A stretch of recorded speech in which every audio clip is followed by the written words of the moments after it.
tous. Alors, je suis encore heureux de vous apporter un encouragement de la part de Dieu aujourd'hui.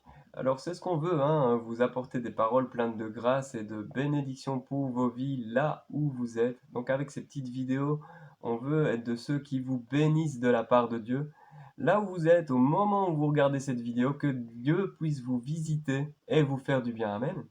Alors le thème que j'ai choisi justement pour vous encourager aujourd'hui, c'est le thème de l'amitié. Alors quoi de plus édifiant qu'une amitié solide, une amitié sincère? On vit des bons moments entre amis, on vit aussi des moments un peu plus difficiles où on se sent soutenu. Alors quand on aborde justement ce thème de l'amitié, il y a plusieurs sentiments qui peuvent venir nous assaillir et parfois il y a des mauvais sentiments qui viennent. Par exemple, un sentiment de culpabilité, on se dit, bah, je suis pas un ami à la hauteur, moi, je suis pas assez présent. Voilà. Comment je pourrais exiger euh, l'amitié de la part des autres si moi-même je suis pas capable de donner ce que j'exige? Cette culpabilité, ben, j'aimerais vraiment, au nom de Jésus, la chasser de votre cœur, parce que Jésus est cet ami véritable, et lui, il n'a pas posé cette condition à notre amitié. Il nous a choisis alors même qu'il nous connaissait, avec tous nos péchés, avec tous nos manquements. Jésus-Christ a choisi de donner sa vie pour nous. Alléluia. Il y a un autre sentiment qui peut venir aussi parfois, c'est l'amertume. L'amertume de se sentir seul. Il y a une expression qui dit que les amis véritables, ils se comptent sur les doigts d'une main. Alors, moi, j'en ai 5.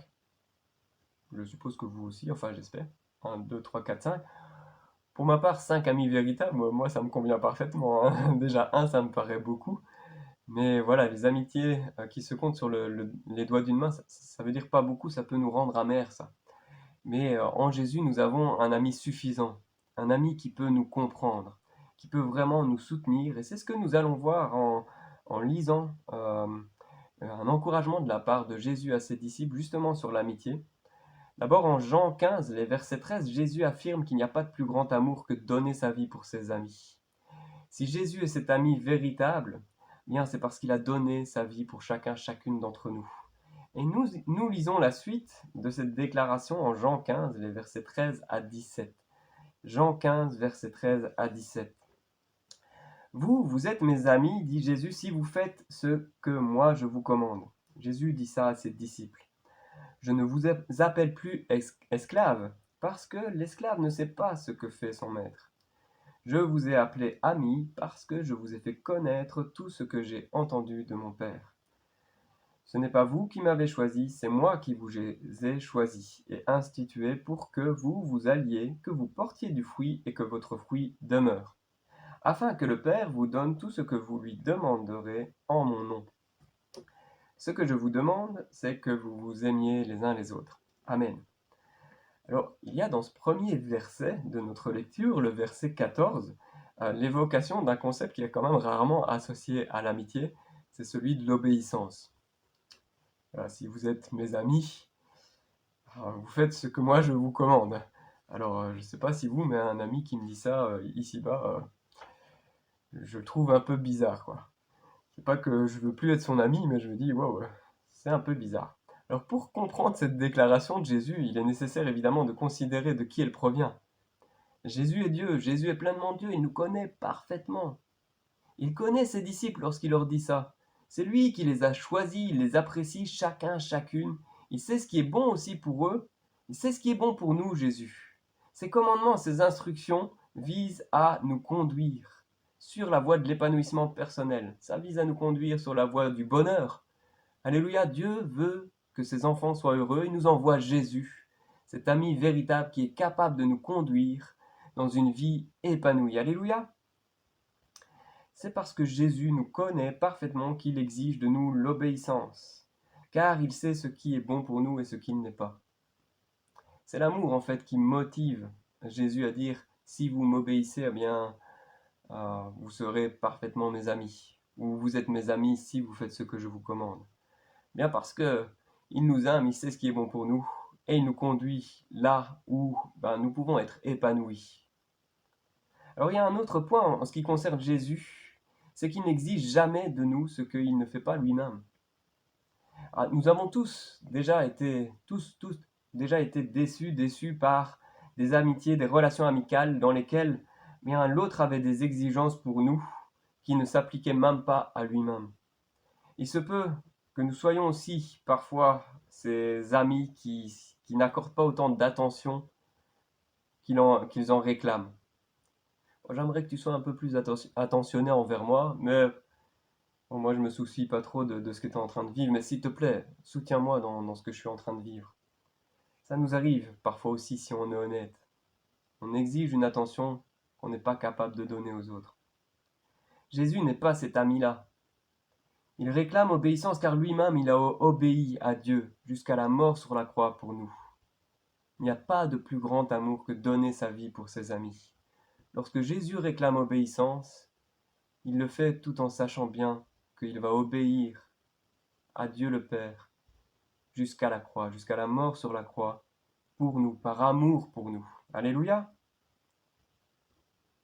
Il y a aussi la réalité de à qui Jésus s'adresse. Pour que nous puissions comprendre cette connexion entre obéissance et amitié, il nous faut réaliser à qui Jésus s'adresse. Il s'adresse à ses disciples. Et si on replace le discipulat dans le contexte de l'époque, un disciple, c'était avant tout quelqu'un qui suivait son maître.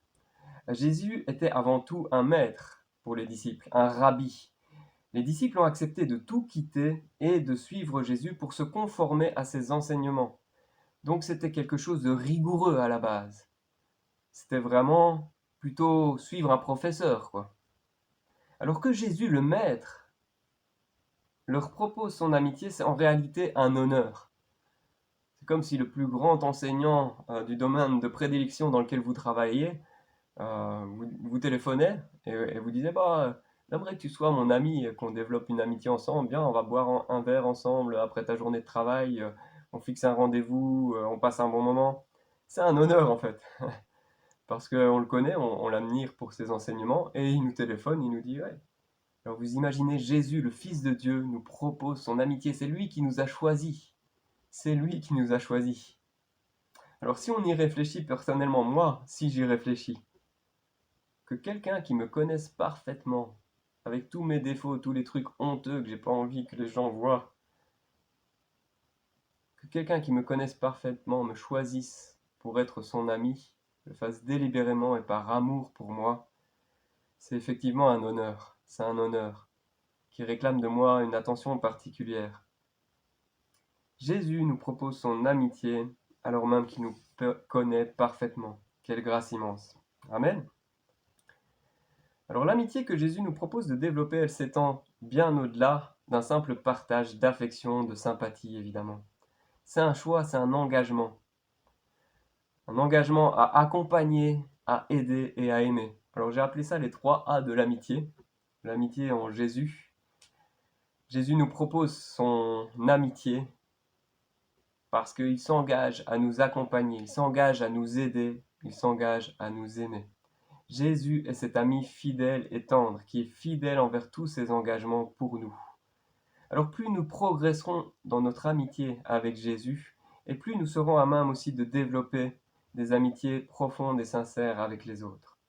Alors nous allons commencer donc avec ces 3 A de l'amitié. L'amitié, c'est avant tout, point 1, un engagement à accompagner. Jésus est cet ami qui nous accompagne dans chacune des saisons de notre vie, qu'elles soient bonnes ou douloureuses. Même lorsque nous ne ressentons pas sa présence, eh bien Jésus est là. Il y a cette assurance de son amitié envers nous, car c'est lui qui nous a choisis et il est fidèle dans ses engagements. La raison pour laquelle il nous a choisis pour être son ami, on l'a lu, c'est parce que Jésus désire que nous portions du fruit. Il veut nous voir épanouis. Son engagement envers nous est motivé par l'amour qu'il nous porte. Il nous aime, alors il veut que, on soit épanouis, heureux, que nous portions du fruit, que notre fruit demeure, que ce que nous demandions à Dieu en son nom, nous puissions l'obtenir pour notre épanouissement. Alléluia. Alors nous posons parfois des conditions à l'amitié comme des contraintes. Mais lui, il le fait par amour. Les conditions qu'on pose, elles sont parfois vraiment pas raisonnables, dures à appliquer. Elles nous amènent parfois même à poser des conclusions erronées sur l'amitié. Bon, en fait, j'ai aucun ami parce que aucun de mes amis ne répond à mes exigences. Elles ne sont pas si élevées, hein. J'exige seulement qu'ils soient toujours là. Toujours là. Bon, si j'appelle à 2 heures du matin et que tu me réponds pas, c'est que t'es pas un bon ami, hein. Et on sait jamais si je suis en train de vivre une dépression là, que j'ai fait un cauchemar. Pourquoi ne réponds-tu pas? Vous voyez où je veux en venir? Parfois, on a des conditions qui sont pas légitimes dans nos amitiés. Et oui, une de ces conditions concerne l'accompagnement. Est-ce que vous avez déjà entendu cette phrase? Un véritable ami, c'est quelqu'un qui est toujours là, dans les bons comme dans les mauvais moments. Alors la vérité est partielle quand même dans cette phrase, qui est toujours là. À 2 heures du matin, moi je serai pas là pour vous, je suis désolé. Je dors à 2 heures du matin. Alors, évidemment, je tempère, hein. Si je vois un appel à 2 heures du matin, bah, et que je vois que c'est vous, je me douterai qu'il y a une situation d'urgence et je devrais forcément décrocher. Mais c'est pour un peu la dérision, vous faire comprendre que l'amitié, c'est pas forcément quelqu'un qui est toujours là en train de vous accompagner, mais c'est quelqu'un qui peut vous soutenir dans l'épreuve. Et c'est ce que Jésus est. C'est un ami véritable. Mais Isaac nous a rappelé ce dimanche que Jésus n'intervenait pas toujours comme on s'y attendait. Et qu'à la mort de Lazare, par exemple, Jésus était absent. C'est ce que Marie lui a reproché, hein. Seigneur, si tu avais été ici, Lazare, ton ami, ne serait pas mort. Sous-entendu, bah, tu aurais pu le guérir. Comme tu guérissais tant d'autres personnes autour de toi, comme tu as guéri tant de personnes autour de toi, tu n'as pas, même pas pu guérir ton ami, tu étais absent. Tu étais absent. C'est un peu ce que Marie a dit à Jésus ce jour-là. Lazare, ton ami, ne serait pas mort. L'absence de Jésus auprès de Lazare a-t-il fait de lui un mauvais ami? Ben non, Jésus a pleuré. C'est écrit, hein, Jésus a pleuré à la mort de Lazare. Son absence ne signifiait absolument pas qu'il n'affectionnait pas Lazare ou qu'il était indifférent à sa douleur. Alors j'aimerais vraiment chasser un mensonge de l'ennemi dans ton cœur si tu es là, que tu regardes cette vidéo et que tu te dis j'ai pas d'amis, parce que parfois il me semble que je suis seul dans l'épreuve et que personne ne me soutient. Ben sache que ça ne veut pas dire que tu n'as pas d'amis. C'est pas parce que tes amis sont pas toujours présents à tes côtés dans l'épreuve qu'ils sont pas réels. Et nous voulons être de ces amis véritables pour toi qui intercèdent quand tu fais appel, quand tu as appel au secours, qui puissent être là. Même quand c'est à 2 heures du matin, j'ai plaisanté à propos de ça. Mais sincèrement, nous voulons être de ceux qui développent une amitié telle que Jésus l'a développée avec les autres lorsqu'il était sur terre. Lazare, mon frère, ton ami, ne serait pas mort. Mais l'absence de Jésus ne signifiait pas que Lazare n'était pas son ami. D'ailleurs, il y avait énormément de juifs ce jour-là pour témoigner leur soutien à la famille, pour témoigner leur soutien face à la perte de Lazare. Énormément de juifs, une foule immense venue de Jérusalem. Et voici la réaction de ces juifs lorsque Jésus a pleuré. Ils ont dit, voyez comme il l'aimait. Voyez comme il l'aimait. Dans la version NBS, il est écrit en Jean 11, verset 36, les juifs disaient donc, c'est vraiment son ami. Jésus est cet ami véritable. Pour que les Juifs parviennent à cette conclusion, les pleurs de Jésus ce jour-là, ça ne devait pas être des larmes de crocodile. Ça ne devait pas être une petite larme discrète versée dans un coin pour que personne ne me voie souffrir et pleurer. Non, ça devait vraiment être des larmes visibles, quoi. Il devait vraiment être affligé de voir toute la tristesse des proches, de la tristesse de Marie, les gens se recueillir autour de la tombe de Lazare. Il a dû se dire, oh Seigneur Jésus, oh, fais grâce, fais grâce. Et c'est ce qu'il a fait. Il a crié à son père pour que Dieu fasse grâce. Et on connaît la suite, Lazare ressuscita. Il a dit Lazare sort et Lazare est sorti, Lazare est ressuscité. Alléluia. C'est pas parce que ton ami te semble absent qu'il est indifférent. Et oui, Jésus était absent lors de la mort de Lazare, alors qu'il avait pris connaissance de sa maladie, de son état, mais cela ne signifiait pas pour autant qu'il était indifférent. Attention à ne pas réclamer une attention justement trop exclusive vis-à-vis de ceux que nous considérons comme amis. Par exemple, Jésus en tant qu'ami, il va toujours respecter l'emploi du temps que nous fixons. Et s'il n'en fait pas partie, eh bien, il ne va pas venir. Si Jésus ne fait pas partie de ton emploi du temps, bah, il ne va pas venir dans ta vie. Il ne va pas venir davantage dans ta vie si tu ne lui accordes pas plus de temps. Parce que Jésus il ne viole pas ton intimité. Il respectera toujours cette intimité. Il ne va pas entrer dans ta vie si tu ne lui fais pas plus de place. Alors si nous désirons que notre amitié avec Jésus progresse, il est nécessaire de lui accorder du temps. Et plus Jésus prendra de place dans nos vies, plus nous serons aptes à développer ces amitiés solides, ces relations qui nous édifient. Car pour devenir un bon ami, il n'y a pas de meilleur moyen que d'être en contact avec le meilleur des amis. Et cet ami, c'est Jésus, qui est le seul à avoir donné sa vie sur la croix pour notre salut. Alléluia. Le pasteur Franck Lefilâtre, il a écrit « Au lieu de dire sans cesse à Dieu plus de toi dans ma vie, fais-lui plutôt plus de place. » Alléluia. C'est vrai qu'on a parfois ces prières légitimes où on dit « Seigneur, plus de ton esprit, plus de ton amour, plus de toi, Seigneur, dans ma vie. » Mais concrètement, est-ce qu'on lui fait réellement plus de place dans notre cœur, dans nos emplois du temps, dans nos programmes? L'amitié, c'est un engagement à accompagner et aussi à laisser Jésus nous accompagner. L'amitié envers Jésus, c'est aussi lui laisser cette liberté de prendre plus de place dans nos vies. Alors si nous voulons être de bons amis, on doit être en contact avec cet ami véritable qu'est Jésus. Et il est nécessaire de lui laisser plus de place, de nous engager bien à le laisser nous accompagner, on va dire. Donc oui, pour être des amis qui accompagnent dans les moments difficiles et de le faire de manière de plus en plus efficace, nous avons besoin de laisser Jésus entrer dans nos vies et de lui laisser plus de place. Alors, ça c'est le premier A. L'amitié, c'est un engagement à accompagner. L'amitié, c'est aussi un engagement à aider.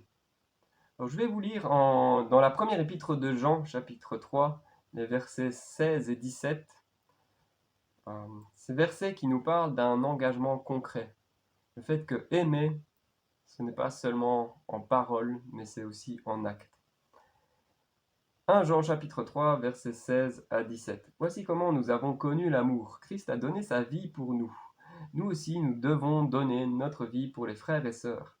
Si quelqu'un qui possède les biens de ce monde voit son frère dans le besoin et lui ferme son cœur, comment l'amour de Dieu peut-il demeurer en lui?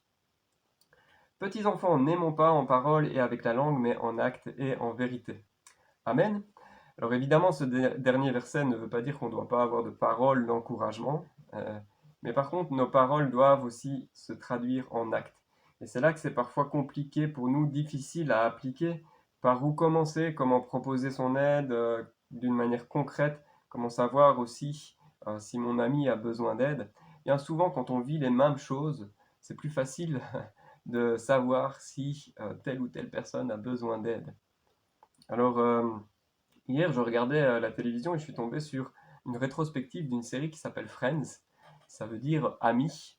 Les concepteurs de la série, en fait, le scénario de base, c'était différents amis qui vivaient dans les mêmes appartements et qui se retrouvaient comme ça. Et ils voulaient justement illustrer cette phase de la vie où on passe à l'âge adulte et où nos amis deviennent notre propre famille. Où les parents, on les a laissés pour rentrer dans la vie active et on se crée des relations avec lesquelles on grandit et ils deviennent notre propre famille. Et je trouve que la série a eu tellement de succès que les acteurs, ils étaient harcelés. Ils étaient harcelés par les télévisions, par les fans. Vous savez comment on peut être déraisonnable dans une espèce d'idolâtrie de l'acteur. Et ça devenait très très pesant pour eux. Et dans cette émission, justement, ils exprimaient le fait que c'était difficile. C'était devenu difficile. Ils avaient à un moment donné un hélicoptère au-dessus de chacune de leurs maisons. Ils avaient le poste de télévision devant eux et ils se rendaient compte que chacune de leurs maisons était filmée par-dessus. On ne les laissait pas tranquilles. Et ils ont dit, en fait, ça n'a fait que renforcer une amitié véritable qui, au fur et à mesure de la série, a grandi et nous sommes devenus une famille véritable parce qu'on savait ce qu'on endurait les uns les autres. On n'était plus laissés tranquilles, on n'avait plus d'intimité et on endurait cette réalité-là ensemble et ça nous a fortifiés. Alors oui, l'amitié, c'est un engagement à aider, un engagement à être là dans les moments difficiles parce qu'à ce moment-là, on peut comprendre ce que l'autre endure. Si je suis là pour toi quand ça va mal et si toi tu es là pour moi quand ça va mal, forcément on va se comprendre. On va réaliser que oui, il y a quelque chose de précieux qui est en train de se construire là. Alors cette série, c'est juste une petite remarque, hein, mais cette série a eu un succès énorme et je crois aussi que cette émulsion entre les acteurs, ce fait qu'ils aient enduré quelque chose de commun ensemble, eh bien, n'y a pas été pour rien, quoi. Voilà, je ferme la parenthèse, hein. Mais comme je préparais ce message sur l'amitié et qu'en même temps je suis tombé sur ça par hasard, je me suis dit, bah, c'est une bonne illustration de ce que devrait être notre amitié. Pouvoir aider aussi. Parce que quand on est dans les moments difficiles et qu'on reçoit cette aide en retour, il y a plus de compréhension, il y a plus de connaissance de l'autre. Et on se dit, oui, cette personne-là, elle m'aime réellement. C'est pas seulement en parole, c'est aussi en acte qu'elle est là pour moi.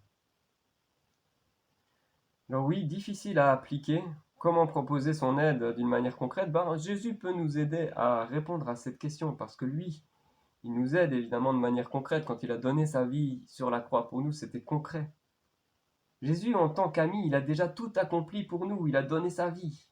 Alors réclamer plus de Jésus, hein, c'est bien, mais en réalité, il a déjà fait sa part, lui. Notre obéissance, notre application dans le service, dans la mission qu'il nous a confiée de transmettre son amour, ben, c'est notre part à nous. En tant qu'amis de Jésus-Christ, nous avons aussi notre part à jouer dans cette mission. Nous devenons de meilleurs amis lorsque nous apportons une aide concrète autour de nous. On connaît cette histoire du paralytique qui avait 4 super bons amis. Ouais, en Marc 2, il y a cette histoire du paralytique qui a été amené à Jésus au travers du toit d'une maison à Capernaum. La foule se pressait autour de Jésus. Pour ce paralytique, en temps normal, c'était déjà difficile d'approcher Jésus, parce qu'il était en civière, il ne pouvait pas bouger. Tout seul, il n'aurait pas pu y arriver, déjà en temps normal, mais ce jour-là, c'était encore plus inaccessible. Jésus était encore plus inaccessible parce qu'il y avait une foule qui se pressait dans la maison autour de lui. Il était vraiment difficile à atteindre, même pour une personne valide. Alors qu'est-ce qu'ils ont fait, ces 4 hommes? Eh bien, ils ont mis ce paralytique sur un brancard, ils l'ont porté, ils ont été jusqu'au toit de la maison, ils ont créé une ouverture afin de donner accès à ce paralytique à Jésus. Quelle amitié sincère, quelle amitié concrète qui se concrétise dans les actes. Ces 4 hommes, en apportant leur aide, ont démontré leur amour. Parfois, ce qui nous bloque dans cet engagement à aider, c'est lorsque nous avons l'impression qu'on fournit l'aide, mais que ce n'est pas réciproque. Alors ces 4 hommes, ils avaient peut-être aussi besoin d'une connexion particulière avec Jésus.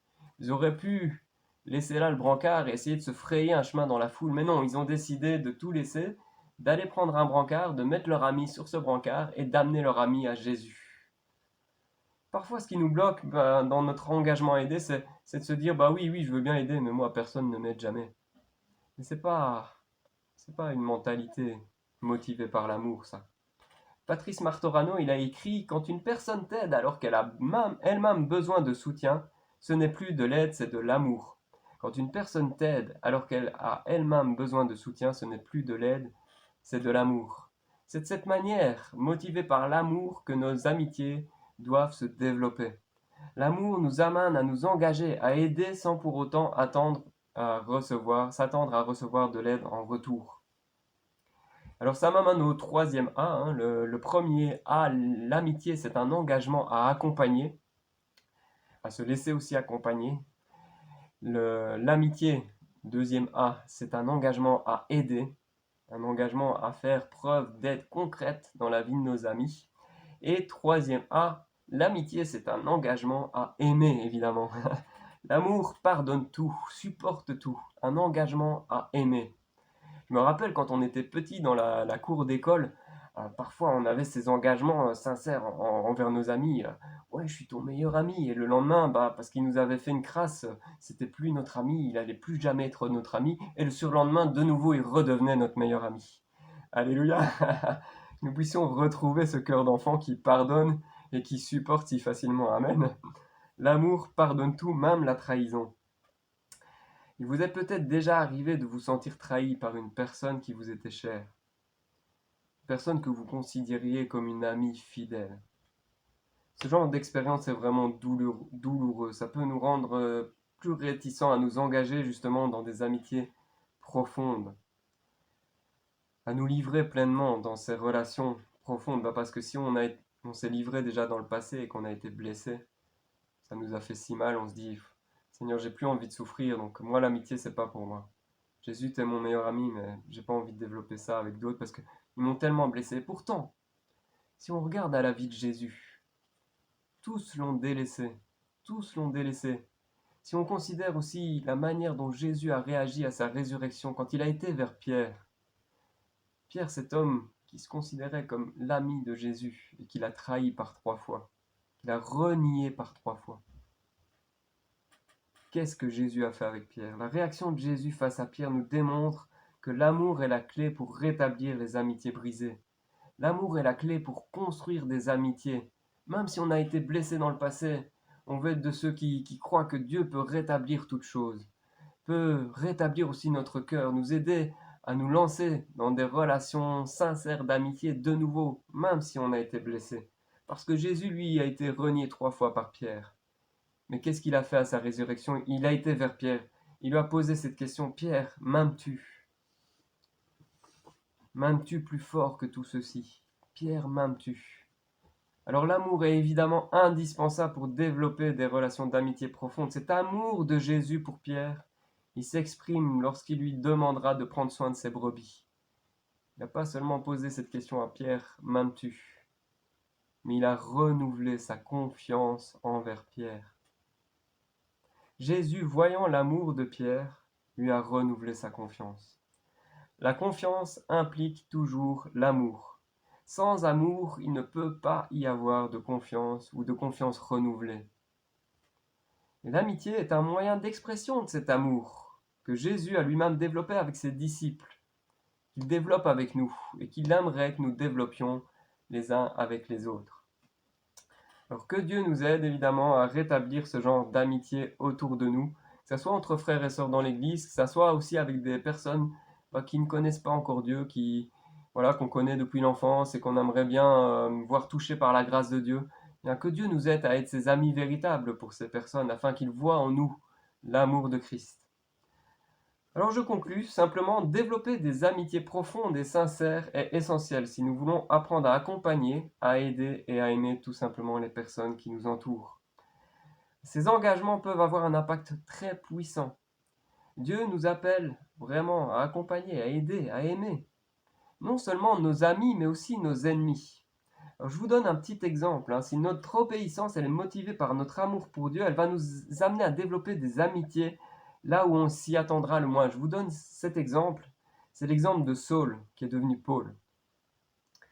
Donc, je l'ai dit, si notre obéissance elle est motivée par notre amour pour Dieu, elle va nous aider à développer des amitiés là où on s'y attendait le moins. Peut-être avec des personnes où on n'avait pas d'affinité pour elles, mais Dieu va nous amener à développer une relation amicale avec ces personnes et ça va grandir, grandir, grandir. Et là, la grâce de Dieu va se déverser dans nos vies au travers de cette amitié, mais aussi dans leur vie. Alors que Dieu nous aide à développer ce genre d'amitié qui nous bénit et qui bénit aussi. L'exemple de Saul, qui devient Paul, c'est assez marquant pour moi parce qu'il était persécuteur de l'Église. Et puis tout d'un coup, il découvre Jésus, cet ami véritable sur le chemin de Damas. Il découvre qu'il est aussi son sauveur personnel. Il se convertit d'une manière fracassante. Et à ce moment-là, Dieu va se révéler à Ananias. Et Ananias va être envoyé par Dieu vers Saul, alors que celui-ci, Saul, était persécuteur de l'Église et des chrétiens. Mais Ananias a été averti par Dieu de sa conversion. Et qu'est-ce que Ananias a fait? Il a accueilli cet homme en l'appelant frère. Il a accueilli cet homme en l'appelant frère. Oui, Dieu nous appelle à aimer jusqu'à nos ennemis. Alors si nous sommes incapables même de développer quelque chose de sincère avec nos propres amis, quelque chose une relation où on aide, où on accompagne, où on est là présent avec plein d'affection et d'amour pour nos amis, si on est incapable de le faire pour nos amis, comment est-ce qu'on pourrait le faire pour nos ennemis?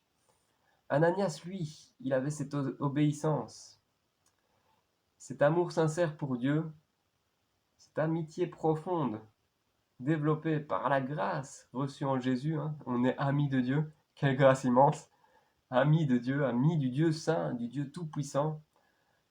Comment ne pas être ébloui par une grâce aussi précieuse?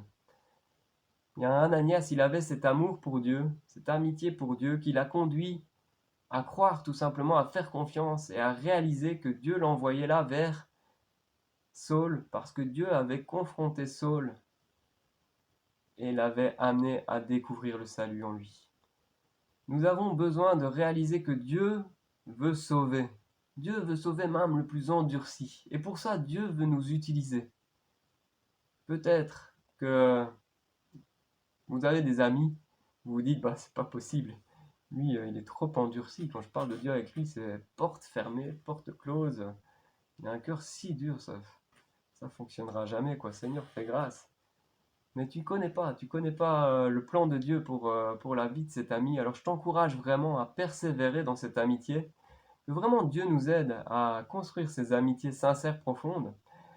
Je vous encourage aussi à chasser tous les mensonges de l'ennemi qui proclament que ouais, vous n'êtes pas à la hauteur pour être un bon ami, c'est faux. Si Jésus vous a choisi pour être son ami, si le Fils de Dieu, qui connaît tous vos défauts, vous a choisi pour être un ami, c'est que vous êtes à la hauteur pour être cet ami que Dieu veut que vous soyez. Vous êtes à la hauteur pour être cet ami que Dieu veut que vous soyez. Alléluia. Tu es à la hauteur, je suis à la hauteur, nous sommes à la hauteur pour être des bons amis. Simplement, il nous faut marcher dans l'obéissance. Que Dieu nous y aide fortement, on en a besoin. Alléluia. Dieu vous bénisse. Au revoir à chacun.